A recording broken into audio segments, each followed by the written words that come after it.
Believe it or not, it was 10 years ago that you, me, and Kumo kicked off our journey of driving cool cars together.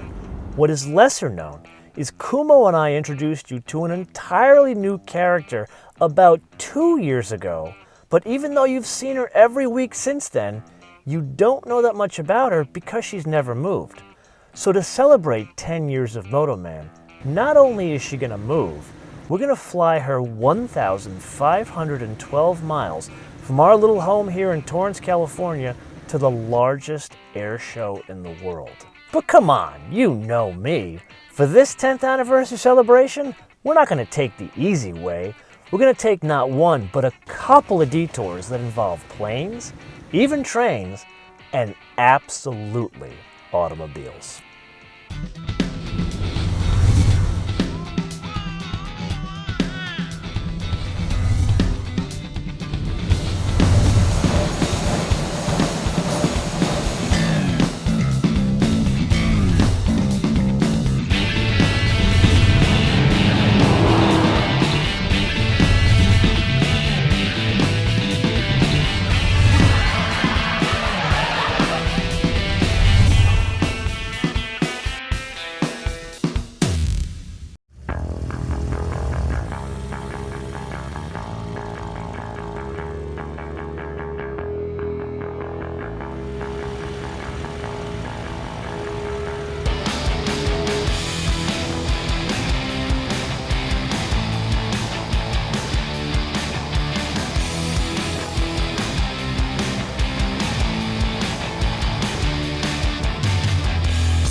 Okay, so first up, Page, Arizona.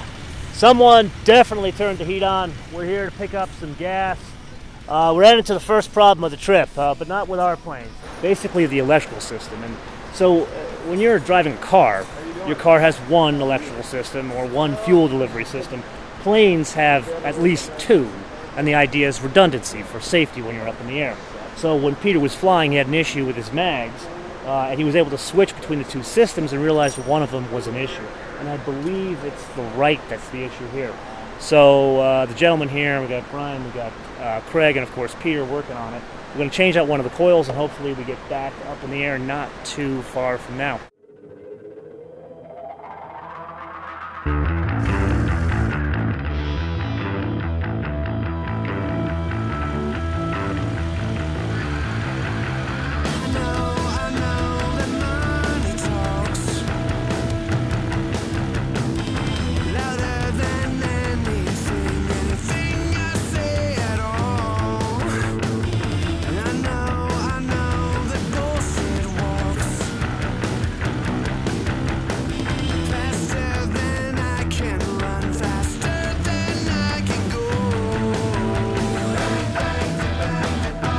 So, Telluride. You see, these planes could go from Los Angeles to Wisconsin in probably a little over a day of flying. Limitations, obviously, are fuel, pilots getting tired, and of course your bladder.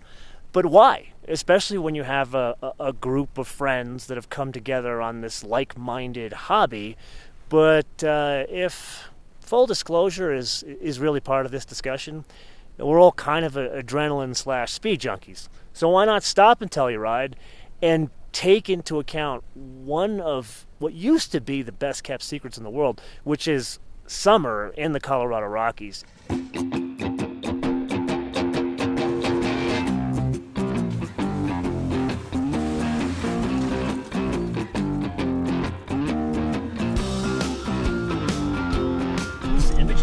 Imogee Pass. Making our way back to Telluride. We're going to get a couple of water spots because it's been pissing down rain here. Four-wheel drive low. I'm using the manual gear selector here, basically in first gear. Normally these cars are given to us by the car manufacturer. This is a personal trip as we make our way to Oshkosh. So this is a rental Jeep. Normally I never buy the insurance, but something told me this would have been a very good decision to buy the insurance.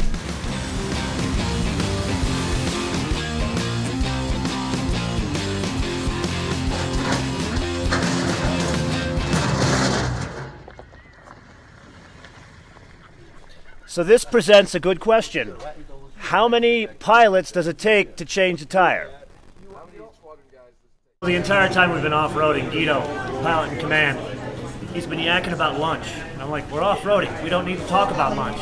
He says, you don't understand. Lunch isn't about eating. It's about the visual. And apparently Guido, even though he's Dutch, he knows about the visuals. A burger that has, what, 5 onion rings on top of it? Proper. I don't think I even want to eat it because it looks so... There's a tower to it. Pizza, but then more tasty.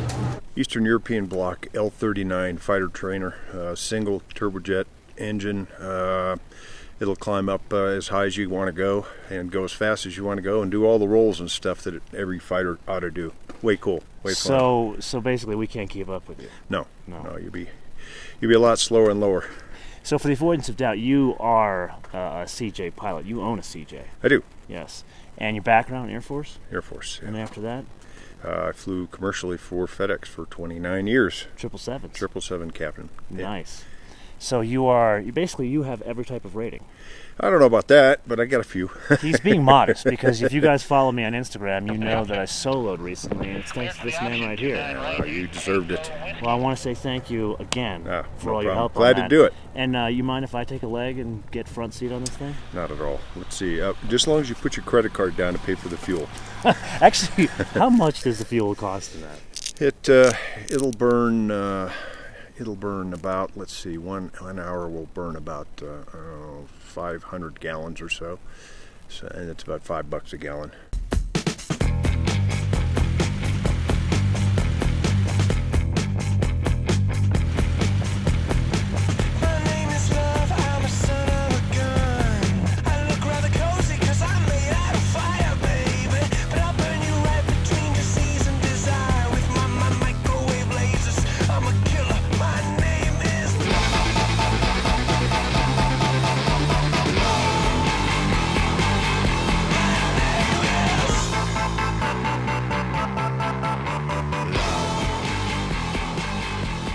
And now, cars. Well, and a couple of other things. You see, our Tiger Squadron flight lead, Craig, said we were stopping in Kansas City to see a very good friend of his, Augie. Now, up until that point, I had never been to Kansas City and only knew 2 things about it. Number 1, barbecue, which we will get to later, and number 2, the World War I Museum. All of us as a group did indeed go to the museum, and we saw World War I history, we saw military aviation history from that period, but more importantly, we got to see how much of a technological leap World War I, or at least the period, was from the beginning of the war to the end of the war for the entire world. And by about that point, I was blown away by how great of a city Kansas City was, so it was time for us to go to the real reason why we were there, and that was Augie's car collection. To say it's unique and diverse is kind of like saying Frank Sinatra and Dean Martin were ordinary lounge singers. I, of course, was immediately drawn to the 91 Saab convertible, the 356B Roadster, and then there was that 964 RS America. But really, the star of his collection is something that's really not in my wheelhouse. A 1932 Studebaker Indianapolis factory race car. This was campaigned in 32 and 33. There was a streamlined body put on the car in 33, and this was a result of a partnership Studebaker had with the University of Michigan, and this became one of the first ever cars that went through a wind tunnel. But wait, there's more. This particular car you're looking at still has all the tech stickers on it from when it was campaigned back in the day at the Indy 500. Then it's got a Studebaker straight 8 with 4 Strombergs strapped to it. And oh, by the way, Augie still campaigns this car at places like Road America. I think when I grow up, I want to be Augie. By about this point, the rest of the squadron ditched me and Augie to geek out about the cars when he told me that back in the day, 85% of the parts of this straight 8 that were in the Indy car made their way to the street cars, which he has one of those as well. And there's an amazing story about the history of this particular one that's very tied into his family, which we'll save that story for another day. And it's at this point that Augie and I begin to have a disagreement, because great host, however, he wasn't going to take the entire group or me for barbecue. I went and spoke to anybody that would listen. His incredibly lovely wife, other guests at the party, and no one would take this Greek from New York for proper Kansas City barbecue. until I found his son, Ryan. Proper Porsche guy, I want to point out. He said if you ditch the museum a little bit early, I'll take you not just for barbecue, but the barbecue. And the only way to describe this is maybe not a pilgrimage to Mecca, rather a pilgrimage to the other side of Kansas City to meet Johnny. And rather than me describe Johnny, I'll let Johnny describe Johnny. This is our smoked ham. This is our smoked turkey. Half a chicken. This is our ribs. We got chicken wings in there and our homemade sausage in there. What is this? Burnt ends. Burnt ends. Are you ready for this? Yes, sir. Okay, here we go. This is Johnny's burnt ends. Melt in your mouth, not in your hand. Whoa! Okay, forget anywhere else. Come here, Johnny. If you come anywhere near Kansas City, come see Johnny. So it's not just Augie's car collection that we came here to check out. Augie lives on a lake. Now, I need to do a little full disclosure here. I am a little biased when it comes to the greatest city in the world, New York, as well as where I live now, which is Los Angeles. And yeah, maybe I'm a little misguided in thinking we've got it better than everybody else. But it's visits with my now new best friend Augie that make me realize I got nothing figured out. Because Augie has this boat behind his house as well as a sailboat. This is a 1956 featherweight, or featherlight. Featherlight. My camera guy, who is an R&D engineer for Honda, he is telling me it's a featherlight. It is made out of aluminum. It has a 9.9 horsepower outboard motor, so this is about full steam ahead. But man, oh man, the Midwest has it figured out to the point where it almost agree with the statement: the Midwest is best.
Because this was going to be my first ever EAA AirVenture, the guys in the squadron tried to level set my expectations before we left little old Zamperini Field back on the left coast. So they filled me in on the headlines: largest air show in the world, a tower that controls 20 times the volume of traffic than the busiest airport in the world, Hotlanta.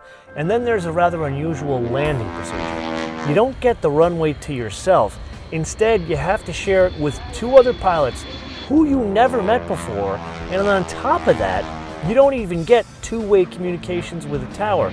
They talk to you, you can't talk back to them. Instead, you communicate back to them by rocking your wings. Even after digesting all of that, nothing prepares you for the spectacle that is Oshkosh.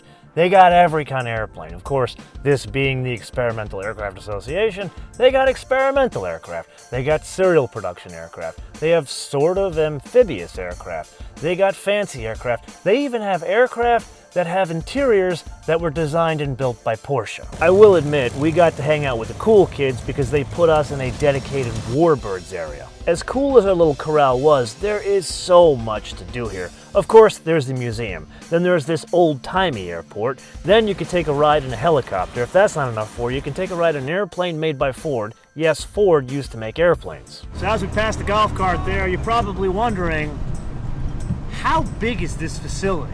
And the answer, over 10 2,000 aircraft in one place, which begs the question, how do you get around? This is where the creativity of the cheeseheads come into play. I know because my dad, he grew up in a neighboring town to Oshkosh. You see, there aren't that many golf carts floating around here. Instead, you see a lot of classic cars, one in particular, the Volkswagen Beetle, and that in itself is interesting because not a one of them has doors or a roof. And that came from not a branding exercise, rather a complaint from one of the members saying that the founder of EAA many years ago was driving around in a car that had air conditioning in the middle of July in Wisconsin. So him being a man of the people, he decided to rip the roof off of his car, and fast forward to today and now there's a fleet of over 40 of them. And while we're on the topic of cars, within this sea of aviation, I happened to run into a car guy, very old, very good friend of mine, which gives new meaning to that old saying, birds of a feather? You're not Is that not really going to start this?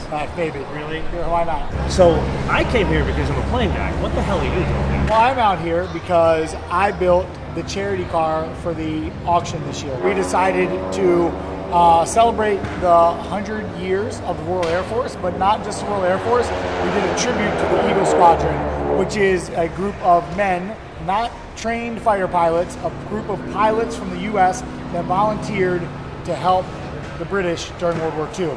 So we did the RTR wide body, the RTR complete design package, and aero package.